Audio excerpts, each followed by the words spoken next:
한 남성이 아버지와 함께 가족 여행을 떠납니다. 손주들까지 동행해 오랜만에 웃음꽃이 활짝 피었는데요. 하지만 이 여행은 끝내 마지막이 되고 맙니다. 아버지를 아버지라고 부를 수 없다는 남성. 도대체 어떤 사연이 있는 걸까요? 자, 오늘은 말이죠. 50년을 동고동락한 가족. 조금 더 정확히 말씀드리면 동생에게 배신을 당했다는 사반 가족분의 제보입니다. 맞습니다. 자, 올해 제보자가 60대인데요. 이 제보자한테는 2살 많은 친형이 있었다고 하고요. 제보자가 3살 정도 됐을 때 아버지하고 아버지의 갑작스러운 사고로 돌아가시게 됐다고 합니다. 어머니는 이제 이 형제를 키웠는데 외할머니의 어떤 강요로 인해서 재혼을 했다고 하고요. 3년 뒤에 재혼을 했습니다. 제보자하고 이 형, 외갓집에서 눈칫밥 먹으며 지냈다고 하는데 이 제보자가 7살 됐을 때 재혼한 어머니가 두 형제를 또 데리고 왔다고 합니다. 그래서 결국 이 제보자 형은 새아버지 밑에서 같이 살게 됐다고 합니다. 자, 그런데 형과 이 제보자 두 형제를 데리러 올 당시 어머니는 이미 임신을 한 상태였다. 네, 어머니가 새아버지의 아이를 가진 상태였고 얼마 안 돼서 제보자보다 7살 어린 남동생이 태어났습니다. 제보자에게는 이부 형제였던 건데요. 새아버지가 나쁜 사람은 아니었는데 피가 섞이지 않은 두 형제에게는 좀 무관심했다고 합니다. 그리고 어머니는 매일같이 일을 하기에 바빠서 결국 어린 제보자가 동생 기저귀도 갈아주고 우유도 주고 거의 업어 키웠다고 합니다. 빠듯한 집안 형편 때문에 학교에 내야 하는 돈도 내지 못해서 어린 나이에 제보자는 다른 사람들 구두 닦고 심부름을 해주면서 돈까지 벌었는데요. 제보자 형도 그렇고 제보자도 그렇고 둘 다 고등학교를 자퇴하고 일찌감치 그렇게 돈을 벌기 시작했다고 합니다. 자, 그럼에도 불구하고 이 두 형제 끝까지 그 새아버지에게까지도 자식된 도리를 지켰다는 겁니다. 직접 제보자 얘기 들어보시죠. 못 사니까, 집이 못 사니까, 집에다 다 갖다 두고 그러죠. 그 집을, 그때 전세로 살고 있었는데 그 돈을 거기 가져갔거든요. 그때는 엄청 큰 돈이었어요. 무려 10년 동안 번 돈을 고스란히, 물론 우리 어머니한테야 내가 드릴 수 있지만 새아버지도 있는데 말이죠. 그러니까 그냥 자식된 도리라고 생각을 하고 그렇게 한 겁니다. 제보자분하고 형하고 다 고등학교를 중퇴하고 그때부터 일을 시작해서 번 돈은 전부 부모님께 드리고 거꾸로 버스비 같은 거 용돈 정도를 타서 썼다라는 겁니다. 그렇게 10년 동안을 월급을 드렸고요. 그리고 지금 따로 독립해서 살던 전셋집 전세금까지도 부모님에게 드렸는데 그때 돈으로 한 800만 원 정도, 전세금이 800만 원이니까 지금으로 비면 어마어마하게 큰 돈이었겠지. 훨씬 큰 돈이었는데 그 돈을 가지고 이제 새아버지하고 어머니가 마당 있는 넓은 집을 샀대요. 그때 이제 새아버지도 처음으로 아이고 너희 덕에 집 샀다. 처음으로 고맙다라는 말까지 할 정도였다고 합니다. 아무튼 뭐 그렇게 좀 뭐 단란하고 어렵지만 힘들게 살았는데 어머님이 쉰을 넘기셔서 이제 얼마 안 되셔서 일찍 세상을 좀 떠나셨다고 합니다.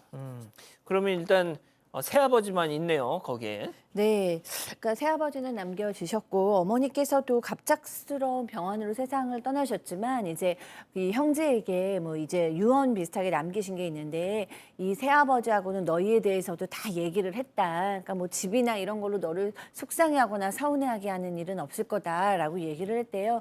형제는 뭐 그 얘기를 당연히 그냥 가족이니까 믿었다고 합니다.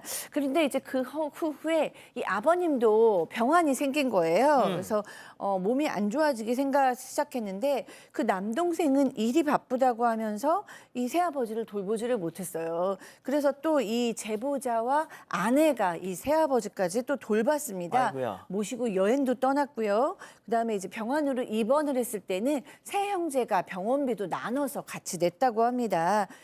지난해 결국에 이 새아버지도 세상을 떠나셨고 제보자와 형은 이 아버지의 마지막까지 정말 정성껏 모셨다고 합니다. 자, 새아버지의 유일한 혈육이었던 이 막내 동생, 이부 동생. 이부 동생은 일이 바빠서 이 아버지를 돌보지 못해서 결국 이 제보자께서 또 아내와 함께 이 새아버지를 모시다가 보내신 겁니다. 자, 그런데 그 마무리하지 못한 일이 있었죠. 네, 바로 살던 집을 새아버지가 미처 정리하지 못하고 이제 떠나신 거예요. 제보자와 친형은 새아버지랑 혈연 관계가 아니었기 때문에 성도 달랐고 가족관계 등록부에도 친자로 등록이 되어 있지 않았습니다. 그래서 아버지가 세상을 떠난 뒤에 단독 명의였던 집을 친자식인 막내 이부 동생에게 상속을 했습니다. 아이고야.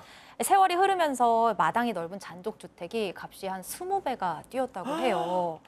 그거보다 넘게 뛰었대요. 이 과정에서 남동생이 우리 평생을 함께한 피를 나눈 가족이 아니냐. 형님들이 집 마련할 때 많이 보탠 거 나도 안다. 나는 등록금 받고 대학도 다녔는데 이 집 팔면 형님들 몫까지 잘 챙겨드리겠다. 이 약속도 했다고 합니다. 자, 어머니는 같지만 아버지는 다른 이 이부 동생, 막내 동생 과연 약속을 지켰을까요? 제보자 얘기 들어보시죠. 성이 크려고 그러지 괘씸한 지가 성인이 될 때까지 지가 결혼해서 지금까지 그래 어떻게 보면 지금까지 한 동생으로 지냈는데 그것 때문에 싹 끊어버리고 전쟁을 해버리고 얼마나 돈보다도 그 형제도 지낸 그거 제 아버지는 우리가 전에 다 알 수가 없어요. 세상에 집 20배 뛴 집 팔아버리고 잠수를 탔대요 지금. 예.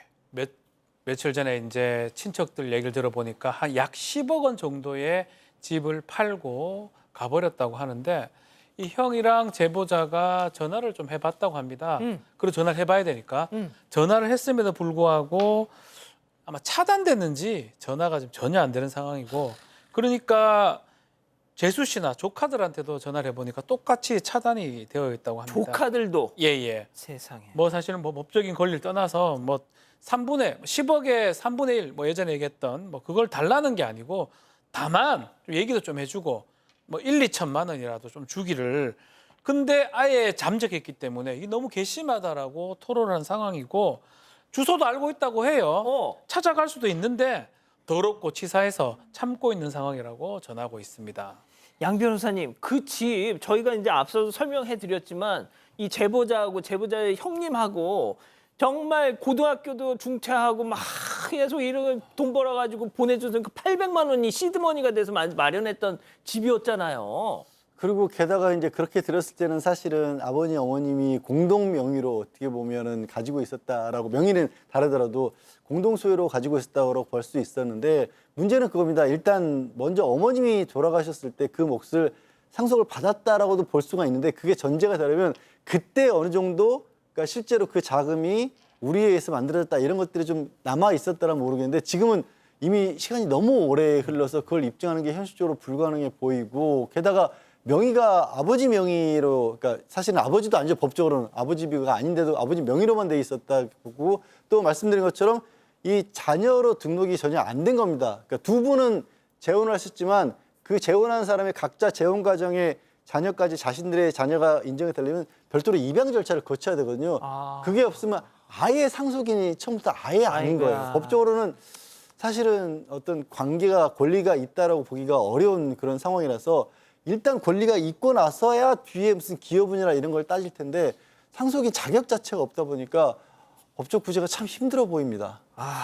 법적으로 방법이 딱히 없어 보인다는 말씀 같은데 자 교수님, 네. 이미 이 제보자께서 주소도 알아요. 근데 앞서 들으신 것처럼 더럽고 치사해서 지금 안 가신다는 거 아닙니까? 네. 그러니까 이분들 성품이 이 형제 성품이 돈 때문에 무슨 뭐 인간관계를 끊고 가족 혈연을 끊고 이런 분들이 지금 어렸을 때부터 성품이 그런 성품이 아니잖아요. 이 동생이란 사람은 뭐 법적으로 상속 뭐 자격이 없다라는 걸 알고 이런 선택을 한 것 같은데 제 개인적으로는 굉장히 미련한 선택이고 너무나 실수하는 거다. 왜냐하면 이 남동생 엄마 아버지 다 돌아가신 상태에서 지금 혈연이라고는 이 형님들밖에 없는데 너무 소중한 혈연인데 이 혈연을 끊고 있는 거고요. 이 형님들이 어떤 형님들이냐면 정말 희생적이고 헌신적인 형님들의 아기 때부터 태어나자마자 길러준 형님이에요. 어떻게 이런 선택을 할 수 있는지 모르겠고 또 엄마 아버지의 아름다운 삶까지도 부정하는 지금 행동이거든요.